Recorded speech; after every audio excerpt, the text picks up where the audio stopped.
అందరికీ నమస్కారం అండి.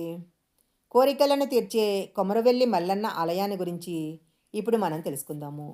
తెలంగాణలో ఓరుగల్లు ప్రాంతాన్ని పరిపాలించిన కాకతీయ రాజులు శివభక్తి పరాయణులు.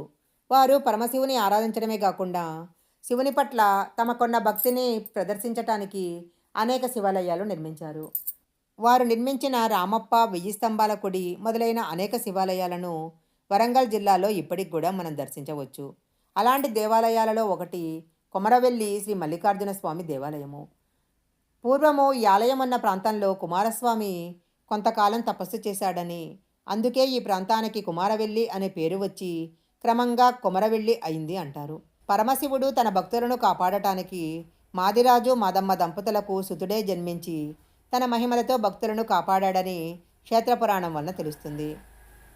పరమశివుడు తన భక్తులను కాపాడటానికి మాదిరాజు మాదమ్మ అనే దంపతులకు జన్మించి తన మహిమలతో భక్తులను కాపాడాడని క్షేత్రపురాణం వలన తెలుస్తుంది.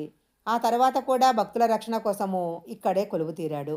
భక్తుల చేత ఆప్యాయంగా కొమరవెల్లి మల్లన్నగా పిలువబడే ఈ మల్లికార్జున స్వామి ఇక్కడ లింగ రూపంలో కాకుండా నిలువెత్తు విగ్రహ రూపంలో దర్శనమిస్తాడు. ఇక్కడ అమ్మవార్లు స్వామికి ఇరువైపులా దర్శనమిస్తారు.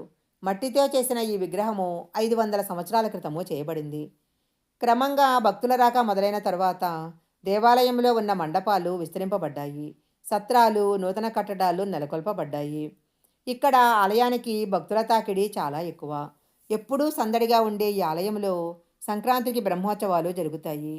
కొమరవెల్లి మల్లన్న జాతరగా ప్రసిద్ధి చెందిన బ్రహ్మోత్సవాలు మకర సంక్రాంతి తర్వాత వచ్చే మొదటి ఆదివారం నాడు ప్రారంభమై ఉగాది దాకా జరుగుతాయి. ఈ సమయంలో ప్రతి ఆదివారము ఉత్సవాలు, బోనాలు చాలా సందడిగా జరుగుతుంటాయి.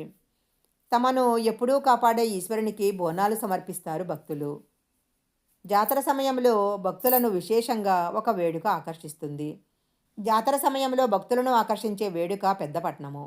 ఇది శివరాత్రి రోజున జరుగుతుంది. భక్తులు ఆలయం ముందు ముగ్గు వేసి భగవంతుని గురించి పాటలు పాడుతూ నృత్యాలు చేస్తారు. జాతర మొదటి రోజు, చివరి రోజు జరిగే అగ్నిగుండాలు అంటే నిప్పుల మీద నడవటము భక్తి శ్రద్ధలతో చాలా ఉత్సాహంగా జరుగుతాయి. స్వామివారి ఆలయానికి కొంచెం దూరంలో కొండపై రేణుకాదేవి ఉంది. ఈమె మల్లికార్జున స్వామికి సోదరిగా భావించి భక్తులు జాతర సమయంలో ఈమెకు కూడా బోనాలు సమర్పిస్తారు. జాతర జరిగే సమయంలో ఆదివారం పూట ఈ ప్రాంతమంతా భక్తులతో నిండిపోయి ఉంటుంది.